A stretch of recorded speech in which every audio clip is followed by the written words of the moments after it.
It's Wednesday, May 8th, 2013, and this is the Energy Education Podcast. I'm Kevin Hurley.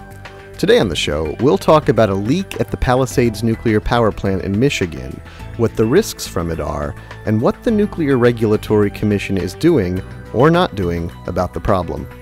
Also, yesterday marks the last day of operation at the Kewaunee nuclear power plant. With nearly 2 decades left on their operating license, the plant's owners have decided to shut it down. We'll talk about why.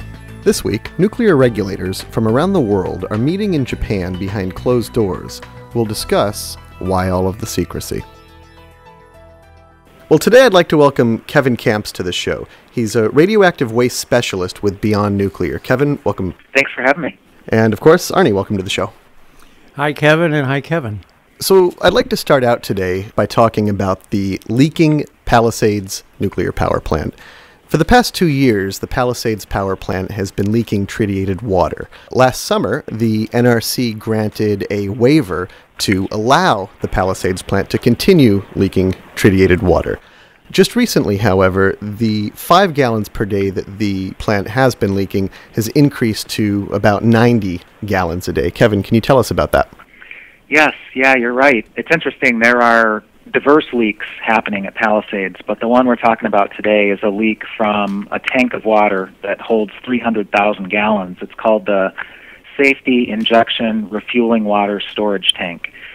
And we first found out about this leak in a very obscure notification report from the NRC in early June of 2012, where they admitted there was a leak from this oddly named tank, but they didn't say very much about it. And we found out just a short time later from Representative Markey from Western Massachusetts, who was working off of information provided by very courageous whistleblowers at Palisades and their attorney, Billy Perner-Gard in Washington, D.C., that this leak was quite significant. In fact, the title of Representative Markey's press release was, "There is a crisis in the control room at Palisades." This leak from the Safety Injection Refueling Water Storage Tank was leaking through the ceiling into the control room and was being captured in buckets and also 1-liter plastic bottles of water, including right next to the main control panel in the center of the control room. And incredibly enough, the NRC staff and Entergy, which owns Palisades, had concealed this leak from the chairman of the Nuclear Regulatory Commission, who toured Palisades on May 25th of 2012, and then met with about 3 dozen of us after his tour a short distance away in South Haven, Michigan. And none of us, including the chairman of the NRC, were informed about this leak, which at that time had been going on for a year.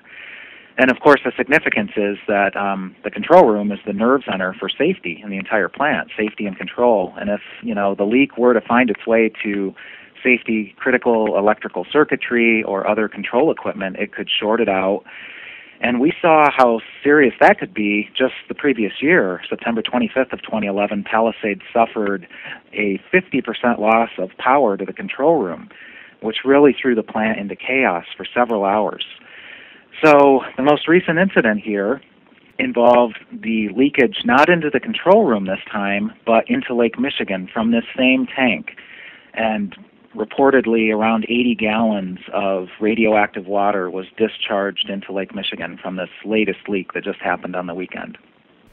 So Kevin, where exactly is this tank located and what is the water being held in the tank used for? Well, the Safety Injection Refueling Water Storage Tank, incredibly enough, is located directly above the control room. And I had a chance encounter with NRC's, at that point, recently appointed new chairwoman, Allison McFarland. She stopped by an information table of Beyond Nuclear at a public event.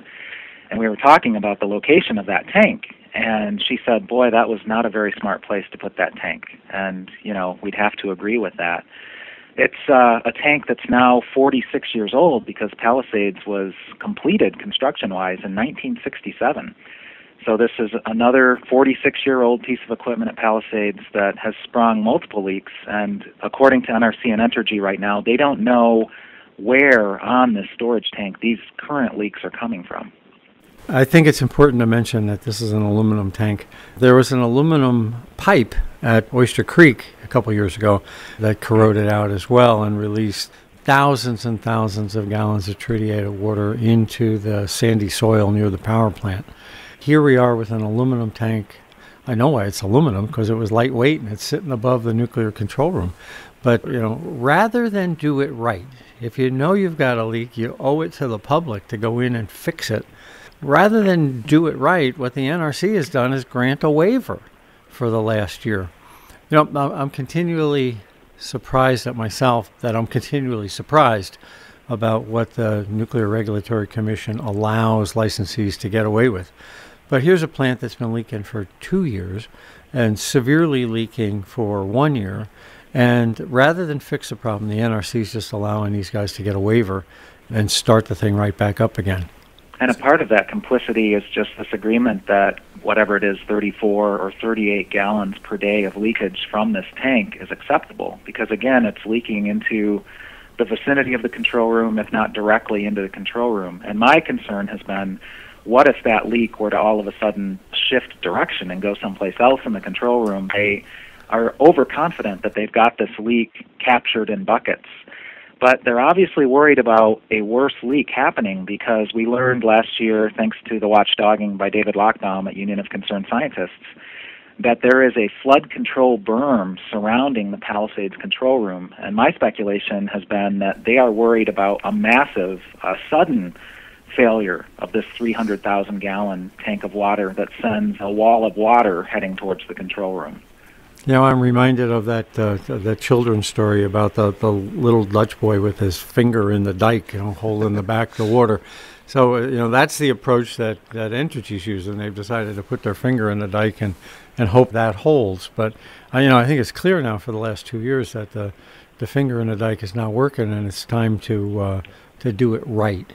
And, hopefully the NRC will say, this is unacceptable. We've gotten to the point where it's got to stop. And the only way to stop is to shut down and repair this thing until you're assured there's no more leak.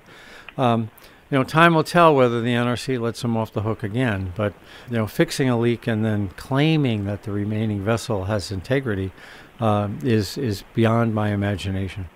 I didn't answer Kevin's question about what this tank does, what it's supposed to do.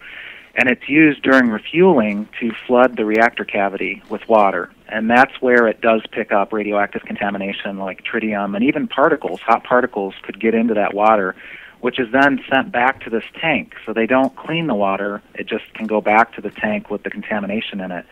So the last leak, a year ago, they emptied this tank, and we heard from Palisades workers that they emptied the tank into trucks that sure did look like the kind of truck used for transporting milk. So I sure hope that's not the case, and that it wasn't used for food after this, because there's radioactive contamination in the water. And we also heard that there was a hot particle detected that had a pretty high radiation dose rate coming off of it that was found in the tank. So there's significant radioactive contamination in this tank, and they're about to do that again. They're about to empty the entire tank so that they can take a closer look at where this leak happened. Well, this might be kind of a silly question, but from my own lay perspective, I would think something so tightly controlled and organized as a nuclear power plant, if we're talking about a pool of water above the control room, I should imagine they would know the exact location of the leak, and then my question would be, what do they need to do to fix it? No, there's a lot of questions about the leaks that have gone on for 2 years. So last year, when they emptied the tank and then they refilled it again, they had a period of days where there was still leakage going on, and they had just fixed the nozzles and other weak points on the tank that they suspected of the leakage. They actually put a new liner in this old tank to an extent, but the leaks continued immediately after refilling. And so they tried to blame that on precipitation from the environment in the sand bed region under this tank. They really don't know. They have a lot of unanswered questions. And the other service that this tank is supposed to provide is safety. That's the safety part of the name. It is another reserve of water that could be used for cooling water during a reactor core emergency. But they're risking that not being there with that sudden drain down that I mentioned involving that flood control burn. There might not be that 300,000 gallons of water if there's a sudden failure of this tank. I think we need to bring up one other thing, that Palisades has had more than its fair share of problems over the last couple of years. It's been shut down a whole bunch of times. It's about a dozen times they've had these euphemistically labeled unplanned shutdowns. These are breakdowns, these are leaks that have forced the reactor to be taken offline. And in fact, Dave Lochbaum in his annual nuclear power safety reports has documented that Palisades has had 3 near misses in the last 2 years. And the definition of a near miss in his report is when NRC has to send either a supplemental inspection team or an augmented inspection team to a reactor after an incident. Palisades has had 3 of those in the past 2 years, and it's tied with Fort Calhoun, Nebraska, for second worst in the country, and the only plant in the country that's worse is Wolf Creek, Kansas, which has had 4. And he was looking at a 3-year spread. Palisades has had these 3 near misses just in the last 2 years. Well, I think there's another piece of this puzzle. Palisades is owned by Entergy, and it's a merchant plant, which means that it just sells power to whoever wants to buy it. It's not owned by a public utility.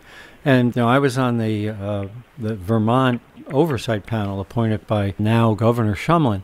And in that role, the oversight panel looked at Entergy, and we determined, it's in our report. You can go up on the web and read the report that says that Entergy doesn't spend enough money on repairs for the nuclear plants in their fleet. And, it looks to me like the experience that we saw at Vermont Yankee is comparable, if not worse, as what's happening at Palisades. Oh, man, Arnie, there is such a long list of major safety repairs at Palisades that were essentially promised as part of the sale agreement from Consumers Energy to Entergy back in 2007. The previous owner said to the state of Michigan, to the Public Service Commission, we need to replace the reactor lid. It is badly degraded. We need to replace the steam generators for the second time in this plant's history. We need to deal with the fact that Palisades has the most embrittled reactor pressure vessel in the country. We need to upgrade fire protections. And none of those jobs have happened. Entergy has owned this plant now for 6 years. They are not willing to invest the money in those major safety repairs that are needed. So let's go to the other side of Lake Michigan and talk about the Kewaunee plant. Yesterday, the Kewaunee plant, after several decades, is closing down shop. Arnie? Yeah, the Kewaunee plant is 38 years old, and it had already gotten a 20-year license extension for the NRC, so it could have run another 22 more years. And it was a merchant plant held by a company that determined that it wasn't making any money. And so what they did was they decided, we don't care if it's got 22 more years of license left, we're going to shut it down. And the shutdown occurred May 7th at noon. This is a plant that had no problems, that there were no major problems with any of the safety systems. It just didn't make economic sense. So the plant was shut down yesterday, and what's going to happen is that the carcass of the plant is going to remain there for another 60 years. So do the math here. You got 38 years of life plus 60 years of sitting in this field. The plant's going to be 98 years old in something called safe store before it will be dismantled. To my way of thinking, the people enjoyed the benefit of electricity from that plant.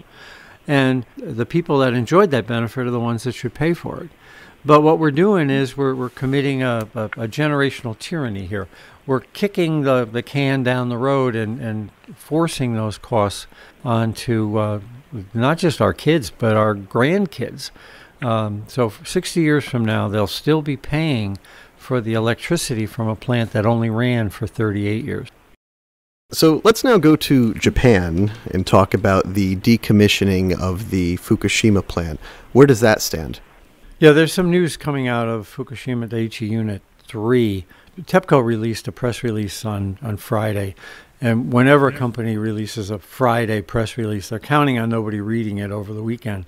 We have a member of the board of Fairwinds Energy that did read it, and she determined that the press release had just a lot of really bad news in it. They're moving large beams on the top of the roof of the containment reactor building at Fukushima Daiichi Unit 3. And if you recall, that's the one that had the detonation. That's the one that had the huge explosion. And at the end of the week last week, they lifted one beam that was not just radioactive, they're all radioactive, but extraordinarily radioactive. there was 54 rem. Now, what does that mean is if you stood next to that beam for 10 hours, we call that LD 50-50, lethal dose 50% of the time. This is, extraordinarily radioactive material. So, Tokyo Electric is putting that into a waste storage pit, etc. But the real question should be, one, how did that get there? I've decommissioned power plants, and you find radiation everywhere, but you don't find 54 rem on a roof girder. That has to be from nuclear fuel. I think it's a clear indication that the nuclear fuel has been damaged and spread all throughout that building. We're working from the top down, and as you get into this plant, there's going to be areas that are even more radioactive. There's already reports that human beings cannot work inside Unit 3. And the question is, how did that happen? It can only happen if there's nuclear fuel spread throughout the building. Two sources of nuclear fuel. It either came from the reactor or it came from the fuel pool. They've already found, back in March and April of 2011, they found pieces of nuclear fuel on the ground around Unit 3. And they've also found that the people working on Unit 4 next door are picking up their exposure from Unit 3. It's so radioactive, it's exposing the people working on the building next to it. So the message should be to the nuclear industry that you can have a detonation, and nobody in the nuclear regulation wants to admit that. And you can spread not just iodine and cesium, but hot particles of nuclear fuel throughout the plant and, in fact, throughout the environment. And again, nuclear regulators are sticking their head in the sand and ignoring that. This week in Japan, nuclear regulators from around the world are meeting, but they're meeting behind closed doors. Kevin, can you talk about that? Yeah, it's most ironic that the U.S. Nuclear Regulatory Commission's chairwoman, Alison McFarland, would even take part in a closed-door meeting like this. Apparently, indications are that it's being done so that the international regulators can speak candidly with each other. But of course, this is contrary to democratic norms. And in fact, the Obama administration, one of President Obama's first acts in office back on Inauguration Day in 2009, was to commit his administration to being the most open, accountable, and transparent in U.S. history. And holding nuclear safety regulatory meetings behind closed doors does not fit with that promise. I've referred to this, and many others have too, as a nuclear priesthood. And, when a bunch of regulators fly to Japan and have a closed-door meeting, it reminds me a little bit of College of Cardinals flying off to Rome to close the doors, go into the Sistine Chapel, and, the public has to sit outside and wait for white smoke to appear. Well, unfortunately, we're not seeing white smoke from Fukushima, we're seeing black smoke. And the problem is that regulators never did their job. For them to blame the Japanese regulatory system now, in my opinion, is a joke. What I'd love to see is if one of our listeners can find where one of these people stood up before the accident and highlighted publicly that the system wasn't working in Japan. Now it's so painfully obvious to all of these regulators that the regulatory system broke in Japan, and let's have a private meeting to discuss that. But in fact, it was obvious before that. They just never talked about it.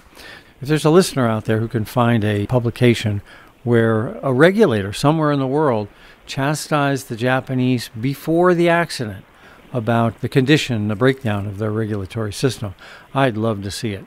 Unfortunately, the accident prevention in the nuclear industry is always based on hindsight, and nobody ever really believes that what happened can happen again. So a closed-door meeting, what do you suppose they're talking about in there? Well, one of my first thoughts is it's very ironic that this is supposedly the reformed Nuclear Safety Regulatory Agency of Japan, and they're holding a closed-door meeting. That's a very bad sign for transparency and openness and accountability. That's no reform at all. That's actually, as bad as or worse than what was in place before. So what they're talking about, as Arnie just talked about, the extreme radioactivity levels found at Unit 3, they're still picking through the pieces of rubble to try to figure out what happened at Fukushima Daiichi and talk about lack of accountability. The four NRC commissioners who voted against radiological filters on hardened vents, most recently here in the United States, how the United States can justify such a stand when the rest of the world has largely required filters on these Fukushima twin designs. The only other countries that don't are India and Mexico. So the United States is really sticking out like a sore thumb in the world in terms of shortcuts on nuclear safety. Well, these are really high senior-level policy people, and I think they're going to be not addressing detonation shockwaves or contamination. I hope what they're addressing is what Chairman Yasko has been talking about for the last 2 years. He was at the RIC, and we filmed him, and he's on one of our podcasts, where he specifically talks about the fact that we need to make these plants safe. And we need to make sure that we don't have to evacuate people for 3 or 5 or decades, that these plants can withstand the worst without forcing the public to move. And Chairman Yasko just said that again in an interview in Japan last year. The public needs a plant that they don't have to be afraid they've got to run 50 miles from every time they drive down the highway and take a look at it. So hopefully the direction in nuclear regulation is we've got to make sure these plants are 100% safe. At 99% safe is not good enough. All right, well, that about does it for today. Again, Kevin Kamps, thanks for joining us. Kevin is a radioactive waste specialist with Beyond Nuclear. And Arnie, thanks both for coming on. Thanks so much. Thanks, Kevin and Kevin. Well, that about does it for this week's show. Make sure to catch us back here next Wednesday and every Wednesday for more on what's happening in the world of nuclear news and more technical nuclear discussion. Also, don't forget to like us on Facebook and follow us on Twitter. For Fairwind's Energy Education, I'm Kevin Hurley. Thanks for listening.